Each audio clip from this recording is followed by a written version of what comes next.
मराठाओं को 10% आरक्षण देने संबंधी राज्य सरकार के फैसले को चुनौती देने वाली याचिकाओं पर सुनवाई करते हुए बम्बई उच्च न्यायालय ने बुधवार को महाराष्ट्र राज्य पिछड़ा वर्ग आयोग को एक नोटिस जारी कर उसे प्रतिवाद बनाया है। मुख्य न्यायाधीश DK उपाध्याय, न्यायमूर्ति GS कुलकर्णी और न्यायमूर्ति फिरदौस पूनीवाला की पूर्ण पीठ ने आयोग को भी पक्षकार बनाया और नोटिस जारी किया। मराठा आरक्षण के फैसले के खिलाफ याचिका पर सुनवाई से पहले पीठ ने मंगलवार को कहा था कि मराठा समुदाय के लिए आरक्षण की सिफारिश को लेकर राज्य सरकार को सौंपी गई रिपोर्ट को चुनौती देने वाली याचिकाओं में MSBCC एक आवश्यक पक्ष है।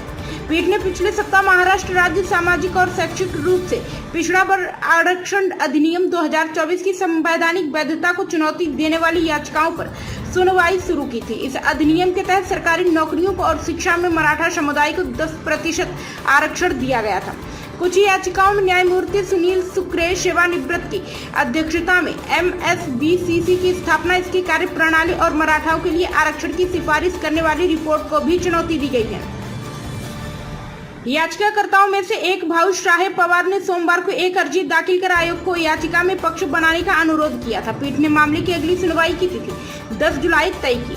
बम्बई उच्च न्यायालय ने मंगलवार को कहा था कि मराठा समुदाय के लिए आरक्षण की सिफारिश को लेकर राज्य सरकार को सौंपी गई रिपोर्ट को चुनौती देने वाली याचिकाओं में महाराष्ट्र राज्य पिछड़ा वर्ग आयोग एक आवश्यक पक्ष है। अर्जी पर सुनवाई के बाद पीठ ने कहा था कि चूंकि पवार की याचिका में आयोग की रिपोर्ट को भी चुनौती दी गई है और उसे खारिज करने का अनुरोध किया गया, इसलिए MSBCC एक उचित और आवश्यक पक्ष है।